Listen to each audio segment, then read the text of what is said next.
call me old fashioned, but I don't think women should have to work. I think as a man, if you have a partner, you should put her in a position to get to choose to work, to get to choose what she wants to do with her life, not have to work. And I'm not saying like, hey, we all got to grow. Yes, sometimes it's not available, but you should strive to provide your wife with the opportunity to do what she wants with her life, not have to wake up 5 days a week and go to a job that she hates. Hey, if she wants to do it, great, support her in that. But if she's like miserable and doing it because she has to, try harder, try to put her in a position where she gets to choose what she does. Just a thought. Women have no problem telling men, oh, he think he all that. We think he's so fine and he not. He whack, he lame. He not even that cute. Women have no problem doing that to men, but when men turn it around, women find so much fault. Oh, why are we limiting people to this? What about my personality? A lot of women are in a space where they're always condemning the man. Oh no, girl, he was fine, but I don't know. His hairline wasn't perfect. Oh, girl, he was fine, but can you believe that he was wearing Gucci cologne instead of, this cologne? Oh no, I could never be with a man who wear this cologne. Tell me you broke without telling me you broke. Like, foolish. Oh, it was all good until, he talking about, we could only do this or we could only go on a date here for our first time meeting. Brokey. Like, this is what women do. How do I know? I see it on TikTok on a daily basis. A lot of these modern women want to continue to understand why men are not pursuing. Well, when you guys say a lot of the stuff that you say, then it's not really worth the headache. Now, to be fair, there are some women out here that are actually good women. But, then you start talking about, well, I'm not letting off of this and my standard is this. And it's okay to have a standard, but then, a lot of this stuff, modern women are getting really crazy on, and a man is like, I don't even think I want to be around that. I don't even think that that's something that I would want to entertain or, even go down that road. A lot of times they sum it up as the juice just isn't worth the squeeze. Well, yeah, some nurses did cheat at the hospital. I'm not gonna lie. They put out these reports that saying the number one cheating it's nurses. It's nurses, yes. But you were a nurse, so you would know. But that's because a lot of nurses date doctors. A lot of doctors are married. Not the nurses. It's the doctors that are married and cheating. Oh my God. And the nurses date the doctors. Wow. So if you want to be completely honest, I think that's more what I saw a lot of that. Where? What rooms? In the rooms, in the lab room, in the medical room, in the equipment room. Is it like a quick thing, or was it like this is gonna be the whole rundown? Listen, it's just quick, and then they might see each other outside of the hospital, and then act like they don't know each other. But then when it get messy, when they bring it back to the hospital and everybody know their business, that's when it get messy. God. Yeah. Was there nurses that were like, what was the purpose of the nurse hooking up with the doctors? Was it like to level up, or did they just always admire the doctor? No, I think too, we work with a lot of women. So when they do see a man, they go crazy. I think a lot of nurses are single. So a lot of nurses can really do what they want to do. Okay. I think that a lot of my nurses friends, when we was at the hospital, we were single. So it was just like, hey. I heard that the cheating rate is crazy with nurses. But what is really cheating, though? Is they married or they got a boyfriend? Boyfriend?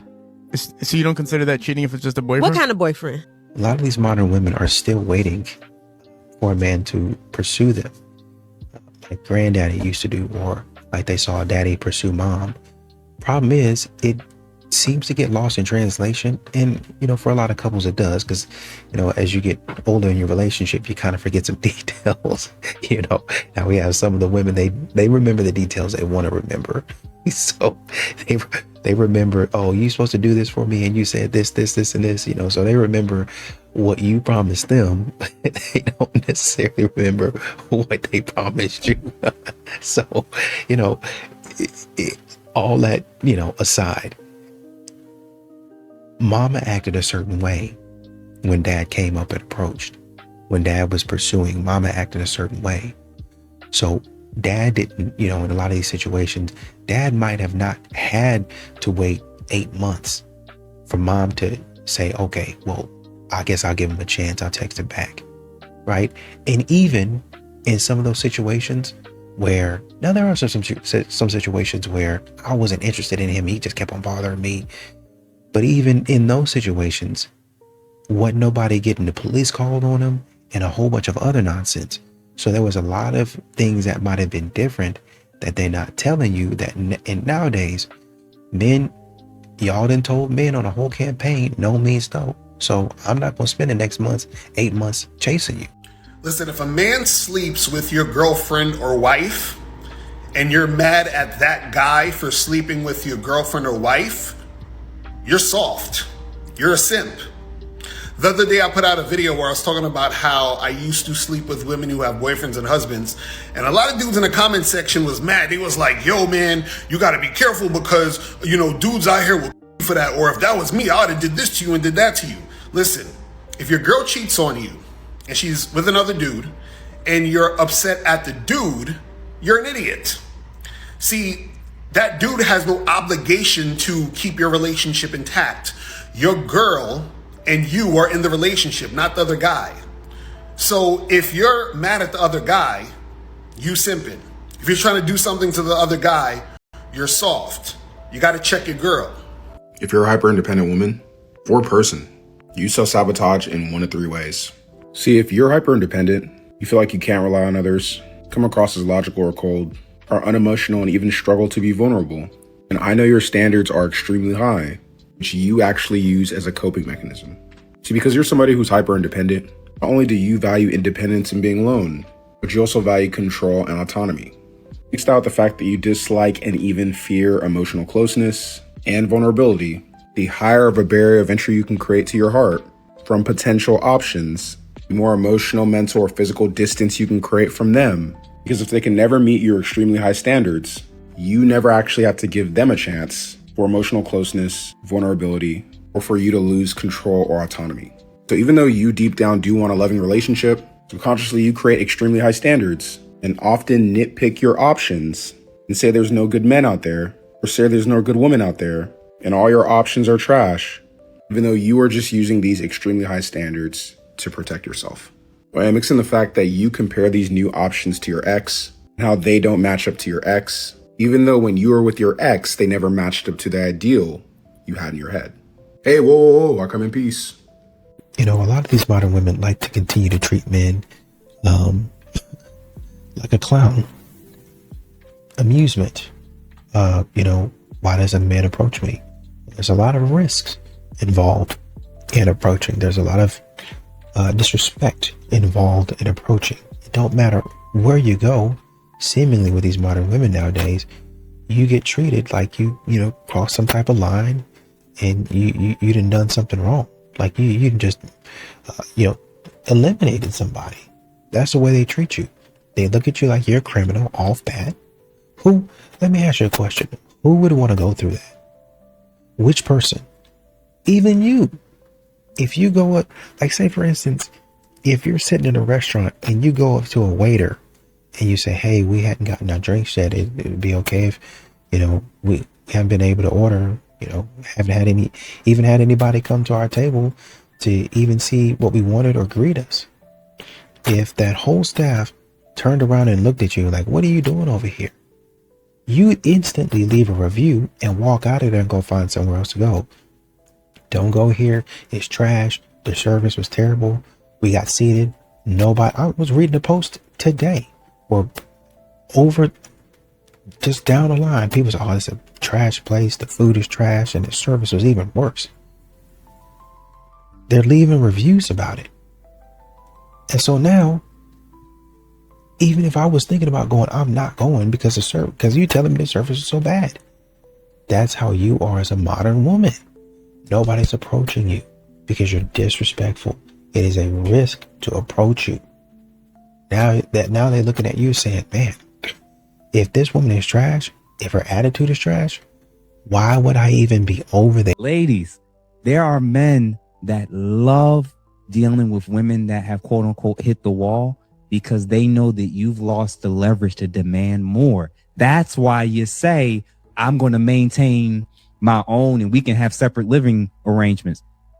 God's going to sign up for, yup. And you don't want marriage and you don't want kids. and you just only need me on the weekend, sign me up. Guys actually love guys who have no legitimate long-term serious intentions for women.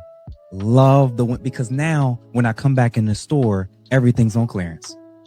The things I couldn't get before that was on the top shelf, that was so hard and there was a line around the corner. Now I can walk in. There's one person in line. Everything's on the clearance rack. Now's the time. Now's my opportunity to get my Hollywood beauty. Now's my time, 20 years later, to get my video vixen. The men that think this way, we would love women that are on the wall, because now it's easier than dealing with her when she was 25. You can't pay me every time we get together, then you got to go. It's okay. So how much does he have to pay you every time? Just give me a number. To hang out, to see me, to chill, anything. That's a days off, which I work. So I'm gonna need like at least $1,500 a day. You need what? I need $1,500. For what? You want to come see me? Or come For what? Because I don't got time to chill. I need to make money every time I go. So you for this $1,500? I didn't say I was. So wait.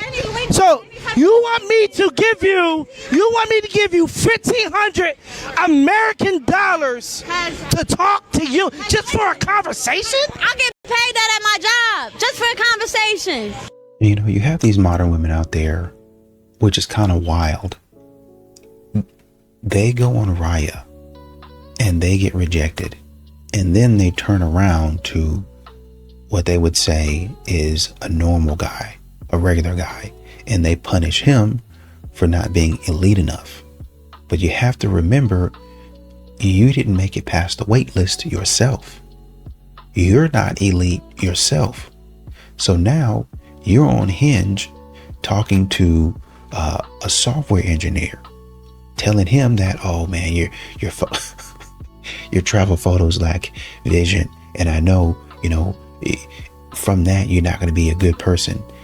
You're not really, you're a good person, but you don't have the ambition that I'm looking for, right? Even you picking the restaurant, that's mid. That ain't something that a person of your caliber should be picking. Should you really be concerned about that? Remember, you thought you were going on Raya. You thought you were going to get on Raya for the elite experience. I'm going to find me at the very least, a D-list actor. But you can't even get in the app. So because your head is blown up and you ain't have no self-awareness, because you think, oh, I'm just the best, which a lot of modern women do. Good for you, for your confidence. But maybe at some point in time, you should say, hey, maybe the software engineer is my speed. Maybe the software engineer is a little bit better than I am. Maybe he's actually elite because he's handling his business and he's making a little bit of money while doing it.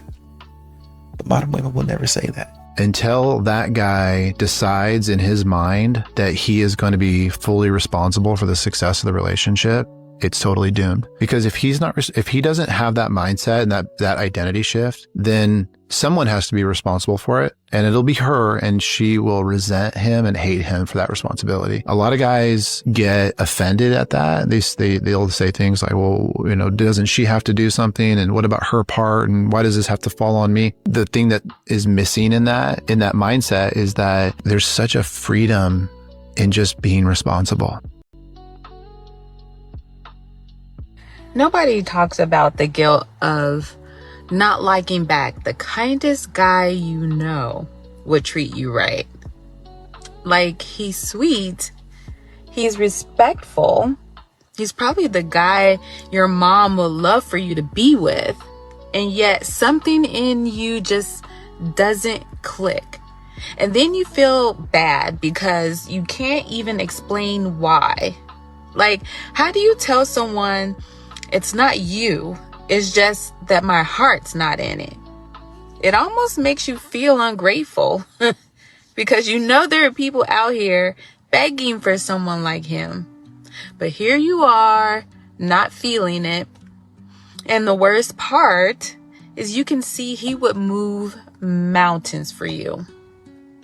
But you also know that if you forced yourself to be with him, it wouldn't be fair.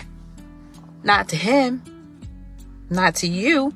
Sometimes the kindest thing you can do is not lead someone on. And yeah, it's hard, but you can't fake love, y'all. It's either there or it's not. Ladies, pay attention here. Here's 10 facts every woman needs to know. Number 1, you should never, ever have to tell a grown man how to love you. That's pathetic. Number 2, what one man won't do, another man who values you will do. Trust me. Number 3, he's gonna cheat if he wants to, and there's nothing you can do about it. But don't blame yourself, because it's not your fault. It never is. Number 4, please stop accepting the phrase, well, this is just who I am. Not acceptable. Number 5, a man is going to treat you exactly how he feels about you. Think about that one. Number 6, when he then shows you how he feels about you, even if you don't like it, believe him. Trust me. Number 7, men will literally do anything for the woman he truly loves.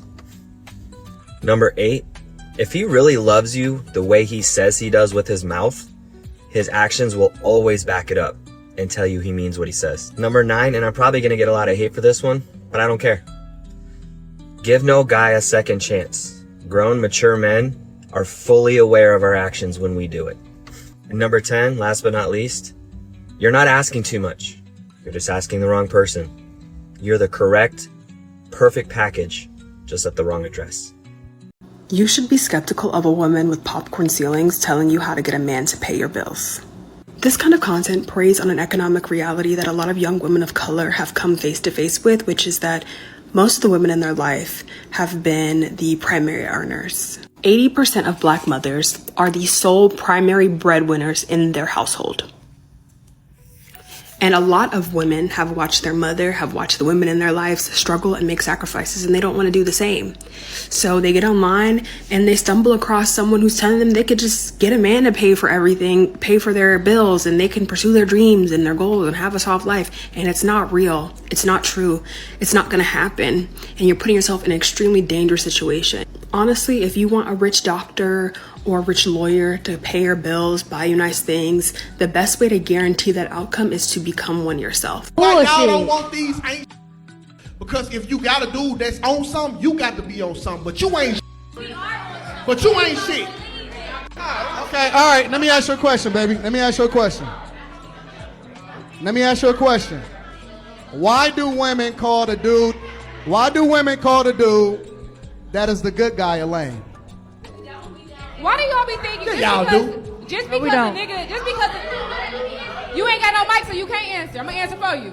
Just because a dude appears to be, a decent human being, you're not cheating, you're not putting your hands on people and all that don't make you a good guy. You can still be a piece of you can be mental a quiet piece mental can be So you want to know why a lot of Black women are single and why only 27% of Black women, I did my research last night, it's now 27%, as to why only 27% of Black women are getting married nowadays? Because they're too busy giving the Black man what they think and feel he deserves instead of giving the Black man what he wants.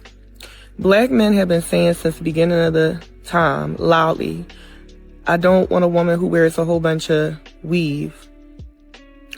Modern Black men are now saying, I'm tired of y'all wearing the fake eyelashes. I'm tired of all the makeup. I'm tired of the bust down lace front wigs with the swoops in the front that look crazy. I'm tired of y'all not going to the gym. I'm tired of y'all making excuses for not going to the gym, being overweight.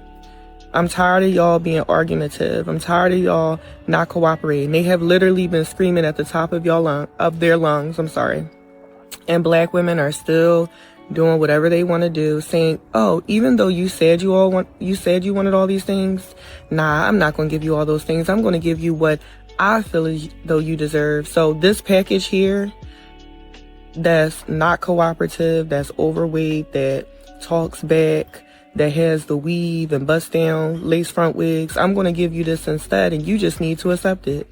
Black men are tired, y'all. I'm going to need y'all to get together. So I was watching an episode of Dante Kyle, and he was talking about just people earning a certain amount of money. He brought up a good point. I never thought about it. He said, you know what? I hear these females out here saying a guy needs to make this amount of money. He said, well, wait a minute. Your daddy didn't make that. Your mama didn't make that. Your granddaddy didn't make that. So where are y'all getting these numbers from? Like, where are y'all getting these ridiculous amount of numbers from? So some said, you know what? Let me go do my own research and look at the numbers. I threw out a generous number. I said, all right, how many Americans make $115,000 a year? I did this through ChatGPT, and it pulled it from like Pew Research and all that other stuff. Only 1.67%. I'm gonna say that again. 1.67% made 115,000, and they said households, meaning 2 incomes. 2. Only around 2.13 something million people. That was 115. And I was just being generous. Where y'all getting these numbers from? I really want to know, because if you split that in half with the single, that number, when I split it in half, it dropped drastically. It dropped drastically. And you know what? It kind of makes sense to why I see a lot of celebrities and famous people, they double dip with each other, because when they're looking for that money, it's only so many pockets you can dip into. So it makes sense from that point of view. But I just want to know where people get these numbers from. Chris with the Gems. My man just don't be listening to me when I speak. Have you ever thought that maybe the way you approach a conversation and or your tone is just not appropriate? Let me tell you something that took me a while to learn. Submission is power. We as women are very emotional creatures, and not that there's necessarily anything wrong with it, but you have to make sure you're not operating from an emotional place. The moment that you put your significant other on the defense is the moment that he cannot be receptive. You can't be defensive and receptive. The conversation is already lost. Maybe give him his flowers and then offer a critique instead of hitting him with the, we gotta talk, or what the is this? Just because you're emotional doesn't mean that you could be disrespectful, because that's what that is. Maybe hit him with the, baby, I appreciate you and I don't ever want you to feel like I don't see you, but I would like you to do a little bit more of this. You see how I went from hood rat to wife? Baby, I really appreciate you and I like what you did the other day, but I did ask if you could do this and it didn't get done. That allows him a space to be more receptive and not feel like, damn, this is about to be another nitpicking ass conversation again. Let me sit down. You don't want to introduce the conversation and already be some type of irritation. Set the tone and keep it respectful. Submission is power. Just a little public service announcement. Men are not afraid to lose their wives or significant others when they're married. They're afraid to lose half of their and their kids. So before you start treating your man like absolute garbage, and before you start doing the things that typical females do after they get married, just know that he will cut you off emotionally and he will not meet any of your needs when you stop meeting his. It is a relationship for a reason. If you don't meet his needs, he's not going to meet yours. And don't get me wrong, men will try to meet your needs and he will continue to do all the things that you want him to do. But when you start using Pound Town as leverage and say, okay, here's the goalpost, if you do this, you'll get it. But then every time he gets to the goalpost, you move it back again.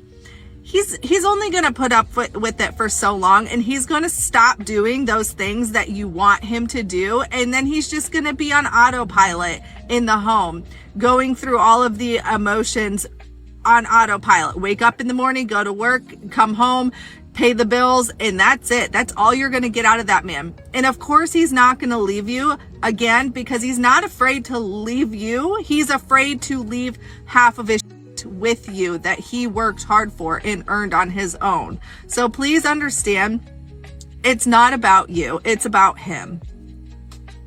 Even your age is a compromise. Your age brings your dating value down. Admit it and say, okay, I waited too long. My body count's high. I've been with 50 men in my life. So I didn't make the best decisions, but that doesn't mean I'm trash. I just, I know Jerome, he's a good guy, you know what I mean? He's always, probably wanted to date me or whatever. Give Jerome a try. And here's why.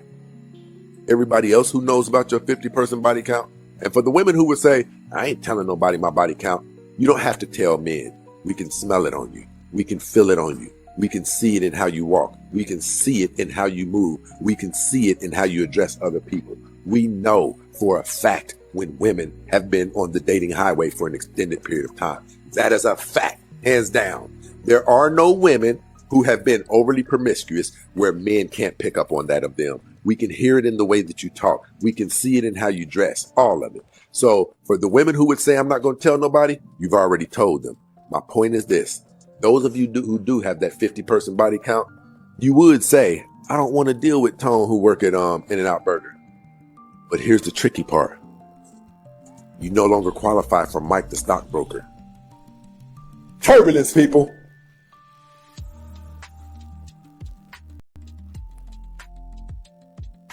I do honestly think that the male loneliness epidemic is a real thing.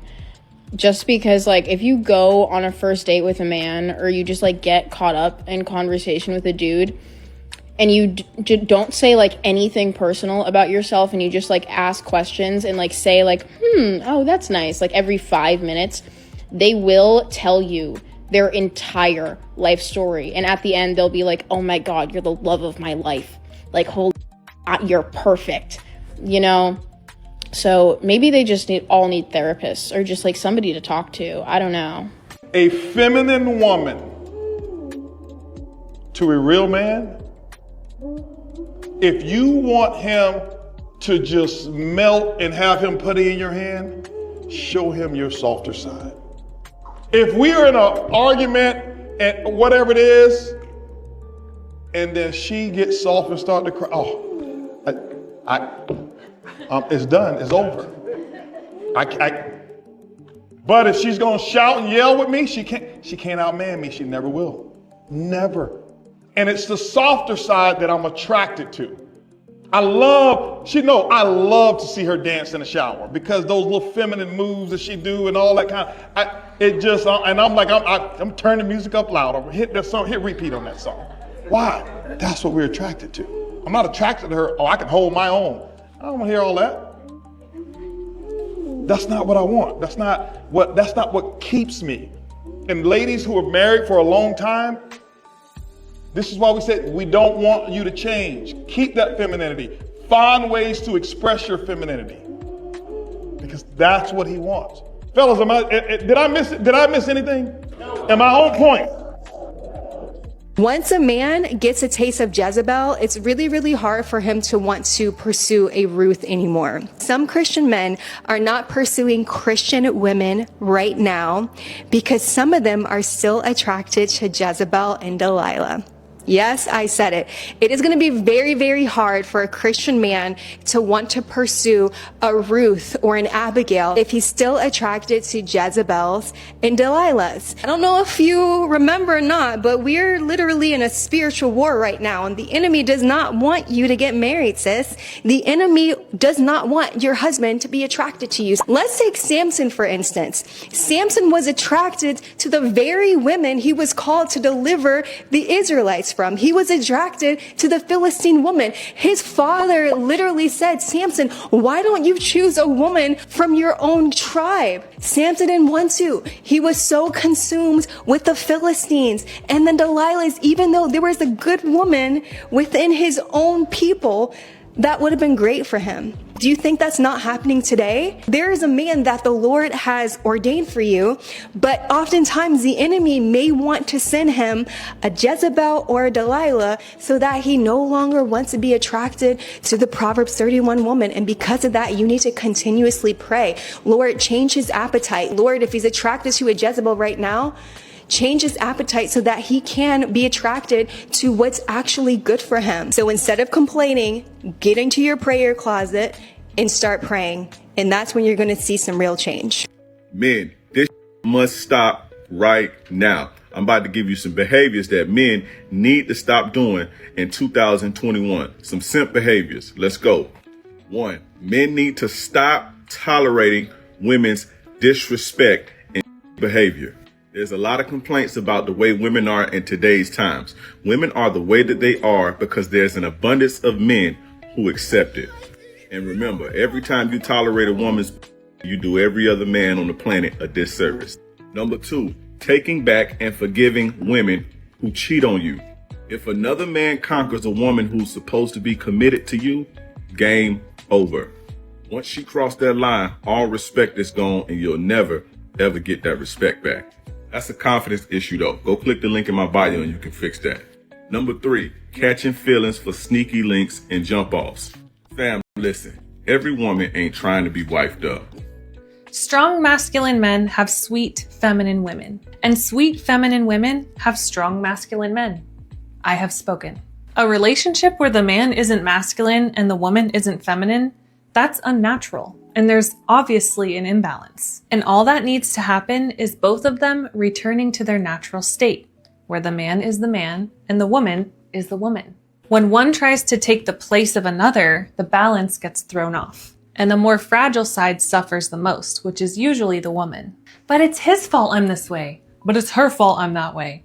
Blaming and excuses don't make a difference. Both sides are wrong. Both have to take accountability. The only way to make things start functioning the way they're supposed to is when one person takes the initiative and breaks the cycle. So as the woman, if you're tired of feeling like you always have to be the strong one, and all you really want is your man to be more involved and more in sync with you, it's probably because you've been solely functioning from your masculine survival energy. I created a quiz to help you find out how heavily you're doing this and how to fix it. Comment quiz and I'll send it to you. I think what gets me is modern women will sit up there and cry for 2 hours after seeing their college roommate's gender reveal. And then they'll go over there and reopen Hinge. And now they'll add no hookups to their profile for the 4th time in a year. For the 4th time. If you stop messing around, then maybe you can have what your friend has. But like I said, y'all be out here riding the carousel. And then when somebody else, one of your friends who hasn't been doing that, or I'll say, maybe they were out there acting a fool. They decide, you know what? I'm getting a little bit too old for this. I gotta quit. That's the problem with modern women. They don't quit. They keep on doing whatever they want to do, whenever they want to do it, however they want to do it. And men keep on telling you, listen, you're doing it. It's you doing this. You're looking around at all your friends and how they're having success and dating and in marriage and all that stuff. And you want that. But like I said, you open the dating apps and say, oh, no hookups. You keep on putting it on and off, putting it on and off, putting it on and off. And you keep, I'm just having fun or this, and this. At some point in time, you're going to have to get serious. That's what men keep saying. Y'all wait 10, 15 years when you way past your prime. And I don't want to use that word strictly, but you be 50 years old. Be 50 years old. You didn't use yourself, your body, and now you want a man to say, okay, come in and make me whole. What? No.